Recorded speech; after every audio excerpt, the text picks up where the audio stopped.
So a few months ago, I had an opportunity to visit Canada for the first time, and one of the things that stood out to me the most was not Tim Hortons, but I didn't even get a chance to visit Tim Hortons. But while I was there, the thing that stood out to me was everybody there was so apologetic, or maybe that's just the way that they were. If they bumped into you, if they cut you off, if they did something out of the norm, they would say sorry. And I heard sorry 1,000 times while I was in Canada for about 36 hours. Now in the South, in North Carolina, we say excuse me a lot of times if we bump into somebody or something happens. We say excuse me.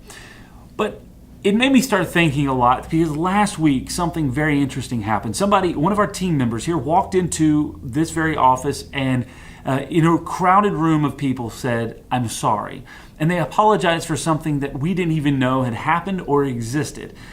And as I thought more about it, it took someone with a lot of character and it took someone with a lot of self-awareness to apologize when there wasn't a known problem or there wasn't a persistent problem.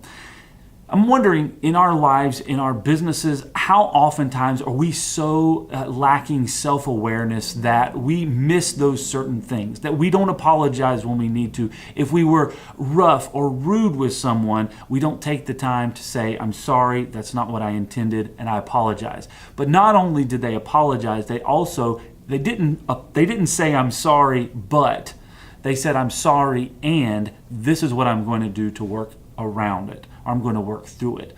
So it's an interesting challenge for us today, for this Monday, and for this week. What are areas in our life that we can be more self-aware and that we can clear the air even when people are not aware that the issue exists?